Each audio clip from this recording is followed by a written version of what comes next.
My name is Susan Miller. I'm 68 years old.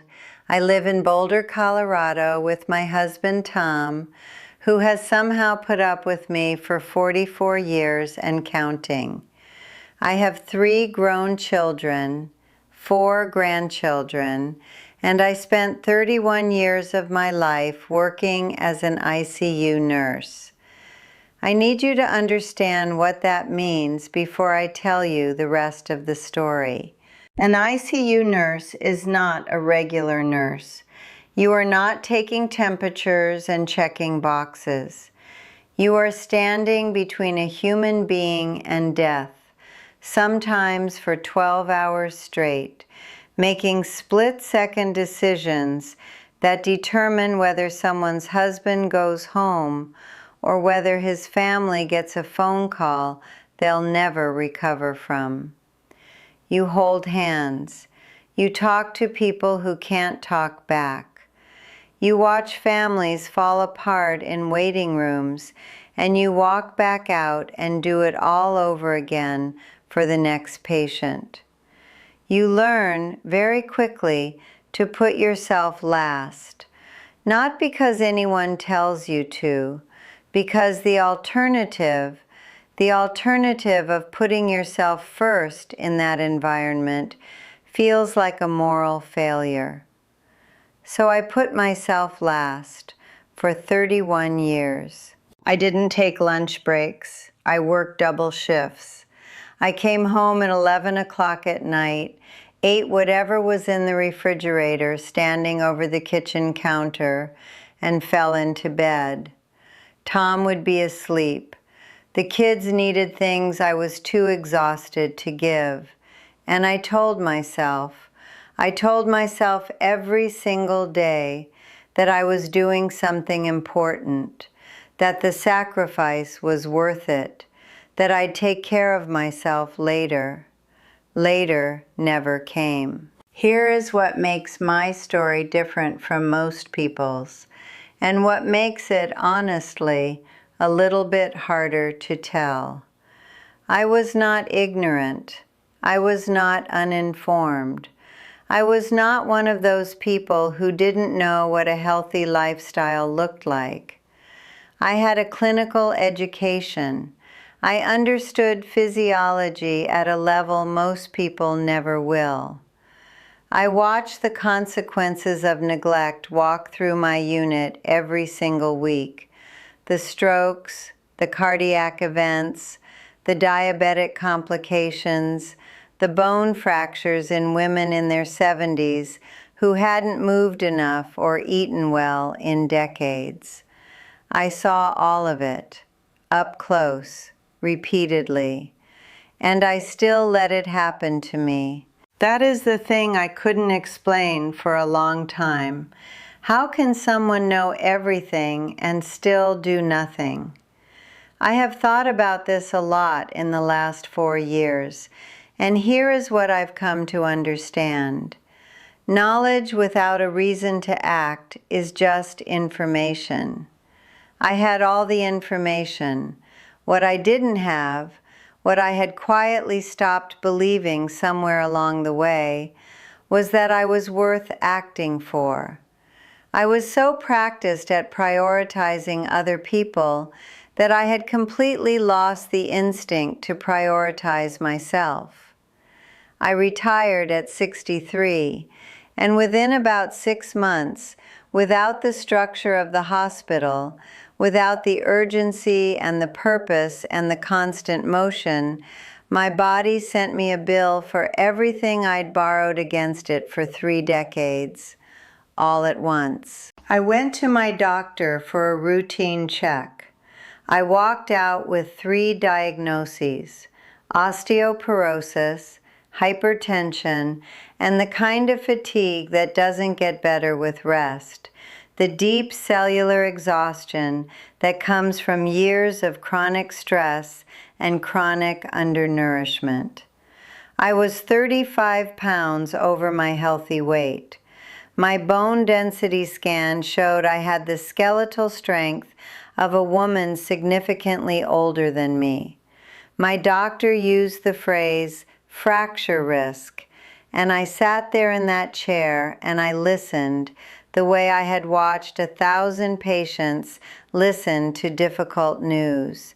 Very still, very quiet, processing.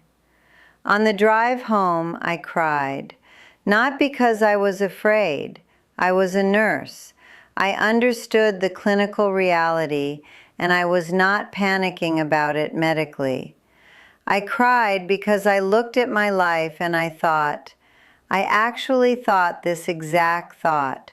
I spent 31 years helping other people recover. I never once applied any of it to myself. That was the first moment, the moment I admitted it. But it wasn't the moment I changed. That came a few weeks later. On a Saturday morning in spring, my daughter brought the grandchildren over, and my granddaughter Emma, she was 6 at the time, the most honest creature on the planet, asked if I would teach her to garden. Gardening has been my love since I was young. My garden in Boulder is the most cared for thing I own. I take more care of those plants than I took of myself for 30 years, which tells you something. I went out with Emma. She wanted to plant a new seedling. I knelt down to help her, and when it was time to stand up, I couldn't. I had to press both hands into the soil and push myself up, struggling, slow, in pain. Emma watched the whole thing, 6 years old, eyes wide, and she asked in that completely unfiltered way that only small children can manage. She asked, "Grandma, does it hurt to be old?" I said, "No, of course not, sweetheart. I'm just a little stiff this morning." I smiled. I redirected her attention to the seedling. I waited until she was distracted, walked to the bathroom, closed the door, and cried for 10 minutes. And then I stopped crying, dried my face, looked at myself in that mirror, and made a decision. I was not going to be pitied by a 6-year-old, not in my own garden, not ever again. Here's what I knew clinically that I now had to actually believe personally. Bone density loss and muscle loss after 60 are not the same problem, but they are deeply connected problems with deeply overlapping solutions. You cannot address one without the other. Muscle tissue exerts mechanical stress on bone, which stimulates bone remodeling and helps maintain density. Weak muscles mean less stress on bone, which means faster bone loss. And the opposite is also true. When you begin rebuilding muscle, when you begin improving protein synthesis and reducing systemic inflammation and optimizing the hormonal signals that govern tissue repair, the bones respond too. The whole system moves together. I also knew, and this is the clinical piece that most women in my situation never hear clearly enough, that nutrition does the majority of the work, not exercise. Exercise is the signal. Food is the material. If you send a signal to a construction site, but there are no materials there, nothing gets built. The signal is wasted. I had spent years recommending exercise to patients without ever emphasizing strongly enough that the food has to come first and it has to be specific. So I started with food, systematically. The way I had approached clinical problems for 3 decades, with research, with a protocol, and with the discipline to stick to it. The first thing I changed was breakfast. and I want to explain why breakfast specifically. After 60, protein synthesis, your body's ability to actually build and repair muscle tissue, is most active in the morning hours. Your anabolic window, the period when your cells are most receptive to the amino acids that drive muscle repair, opens overnight and peaks in the early morning. Most older women are drinking coffee and eating toast for breakfast. They are essentially sending their body nothing of value during the exact window when it is most ready to rebuild. I had done this for years. I stopped immediately. The first food I added was sardines. I know this sounds unusual for breakfast. I am a nurse from Colorado. Sardines were not part of my morning vocabulary, but the evidence was impossible to ignore. Sardines are one of the most complete nutritional packages available for women over 60. Omega-3 fatty acids to reduce the systemic inflammation that accelerates both muscle and bone breakdown. Vitamin D, which is critical for calcium absorption. You can take all the calcium supplements you want, and if your vitamin D is insufficient, almost none of it reaches your bones. Calcium itself. CoQ10 for cellular energy, and protein, complete and bioavailable, that an aging digestive system can actually absorb without the inflammatory burden of red meat. I started having a small portion 3 or 4 mornings a week, not a whole tin, just a few pieces alongside something else. Easy. The second thing I added was seaweed.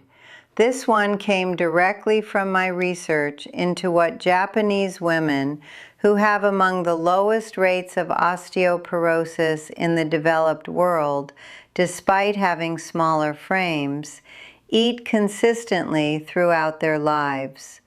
Seaweed provides magnesium and iodine in natural, bioavailable forms. Magnesium is essential for muscle function and for bone density. Most Americans, women especially, are chronically deficient in it. And iodine supports the thyroid, which regulates metabolism, which in turn governs how efficiently your body rebuilds lean tissue.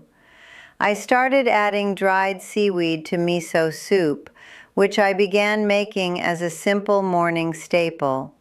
It takes 4 minutes, and it changed my mineral intake dramatically. The third addition was sesame seeds, ground specifically, because whole sesame passes through the digestive system largely intact in older adults without providing much of its nutritional value.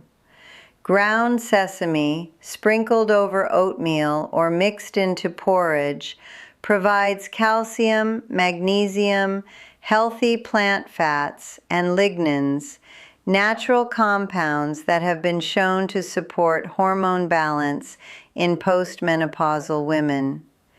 This matters because estrogen loss after menopause is one of the primary drivers of bone density decline, and lignans interact with estrogen receptors in ways that help buffer some of that effect. This is not hormone therapy. It is food doing what food has always done when we choose the right kind. The fourth was sweet potatoes. I began eating half a small sweet potato steamed as part of most morning meals. Complex carbohydrates with a low glycemic impact, meaning they stabilize blood sugar rather than spiking it, and blood sugar stability is fundamental to managing cortisol, the stress hormone that, when chronically elevated, destroys both muscle and bone. The resistant starch in sweet potatoes feeds the gut microbiome, and I cannot overstate how important gut health is in this equation. In the ICU, we talked about the gut as the body's second brain. We knew that when gut function deteriorated, everything else deteriorated. The same principle applies here. Repair the gut, improve the delivery system, and every other nutrient you consume becomes more effective. And then there was natto. I had read about natto in 3 separate pieces of research before I finally accepted that I had to try it. It is a Japanese fermented soybean food. It is sticky. The texture is unlike anything in a standard American diet. It pulls and strings and has an intensity of flavor and smell that is, to put it diplomatically, distinctive. My first attempt, I stirred it, took 1 bite, and put the bowl down. My second attempt, I added a small amount of soy sauce and Japanese mustard, as I'd read to do. I ate half a serving. By the third time, I finished the full portion. Why was I so committed to acquiring this taste? Because natto does something that none of the other foods on this list does quite as completely. It is a whole protein, all 9 essential amino acids, in a plant-based, fermented, highly bioavailable form that older digestive systems can process without inflammation. It contains nattokinase, an enzyme that supports healthy circulation, which means nutrients actually reach the muscle and bone cells that need them. It is rich in vitamin K2, which is critical for bone health specifically. K2 is what directs calcium into bone rather than allowing it to deposit in arterial walls. For a woman with osteoporosis, this is not a minor detail. And it is loaded with probiotics that rebuild and sustain the gut lining, creating the foundation that makes everything else work. I started having 1 small serving of natto every single morning, 40 to 50 grams, mixed with mustard and soy sauce, sometimes over brown rice, sometimes alongside miso soup, every morning without exception. Within 2 months, my energy had changed, not dramatically, not the kind of transformation that happens overnight in the stories we're sold. The kind of change that a nurse recognizes as real because it's steady and it compounds. Less fatigue by mid-afternoon, clearer thinking in the morning, less joint stiffness getting out of bed, more willingness to move, which led to more movement, which led to more strength. The system was feeding itself in the right direction for the first time in years. I want to give you the numbers because I spent 31 years in clinical medicine and I believe in measurable outcomes. At 64, my bone density scan placed me in the osteoporotic range with a T-score that indicated significant fracture risk. At my most recent scan, 4 years later, my bone density has improved. Not stabilized, improved. My doctor described the result as unusual and asked me several times what I had changed. My blood pressure, which was elevated at diagnosis, now sits consistently in the normal range without medication. The fatigue that had followed me out of the hospital and into retirement is gone. I am at a healthy weight for the first time in over 15 years. And in my last full physical, my physician noted that my cardiovascular and musculoskeletal health markers were, in her words, more consistent with a woman in her late 50s than someone approaching 70. I'm 68. I also want to tell you about Emma. This past spring, Emma turned 10. She came over on a Saturday and asked if we could garden together. We spent 3 hours out there. I knelt down, I stood up, I carried bags of soil, I dug holes, I got my hands dirty. Emma worked beside me the entire time, chattering about school and her friends and the kind of things 10-year-olds care about. At one point, she grabbed my hand and said, completely unprompted, "Grandma, you're really strong." She meant it as a compliment about opening a stubborn bag of compost, but I held on to that for the rest of the day. She doesn't ask if it hurts to be old anymore. Now I want to talk about movement because I know this is always the question. I do not go to a gym. I have not joined a fitness class. Tom bought me a treadmill 3 years ago, and I use it occasionally, but it is not the foundation of what I do. What I do is 30 minutes of gentle, intentional movement 4 times a week. Walking mostly, body weight movements, modified squats using the kitchen counter, wall push-ups, resistance band work for the upper body, light core exercises on a mat. I do yoga once a week with a video on my laptop. Nothing extreme. Nothing that requires equipment or a membership or a trainer. The movement is the signal. The food is what makes the signal matter. I want to say something directly to the women watching this because I know who you are. I know you because I was you, and I know the specific shape of your exhaustion. You have spent your adult life taking care of other people, your children, your parents, your spouse, your patients, your students, your clients, your community, whoever they are. You have put them first with a consistency and a dedication that you have never once applied to yourself. And somewhere along the way, you stop believing that you deserve to be on your own list. Not consciously. You would never say that out loud. But the behavior has spoken for itself for decades.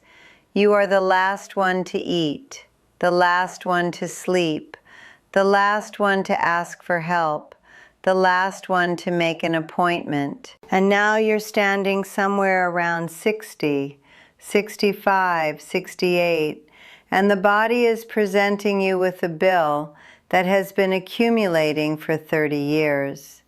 And you're looking at it, the diagnosis, the scan results, the stiffness in the morning, the face in the mirror, and somewhere underneath the medical language and the clinical reality, there is a quieter thought that you might not have said to anyone yet. I let this happen. I knew better. I let this happen anyway. I need you to hear me when I say this, and I need you to hear it the way I would have wanted someone to say it to me 4 years ago, standing in front of that bathroom mirror with dirt on my knees. You didn't fail yourself. You were doing what you were taught to do. You were doing what your generation of women was raised to do. But it is not too late. The research on this is not ambiguous. The female body at 64, at 68, at 72 responds to the right inputs. Bone density can improve. Muscle can rebuild. Inflammation can be reduced. Energy can return. The body wants to heal. It has always wanted to heal. You just have to give it the materials. Start with breakfast. Change one thing this week. If you take nothing from this video except one action, try natto. Order it online if you can't find it locally. Try it twice before you decide. Add soy sauce and mustard. Give it a fair chance, because what it offers, complete amino acids, circulation support, probiotics, bone-directed calcium metabolism, is more targeted to what a woman over 60 actually needs from a single food than almost anything else I have found. Or start simpler. Grind some sesame seeds and put them on your oatmeal tomorrow morning. That's it, that one change. And sit down to eat it, not standing over the counter. Sit down, breathe, eat it slowly. Turn the meal into something you give yourself deliberately. That act of intention, the sitting down, the choosing, the eating slowly, is not just psychological comfort. It measurably reduces cortisol. It improves digestion. It changes the physiological context in which your body receives what you're feeding it. You spent 31 years, 25 years, 40 years, however many years it has been, giving your best to everyone around you. You know how to care for people. You have always known how. You just have to decide that you are one of the people worth caring for. Emma is 10 now. Last Saturday she told me I was strong. I plan on being around for a very long time to keep hearing that. I'm Susan Miller. This is Life After 60, strong, simple, real, and I'll see you in the next one.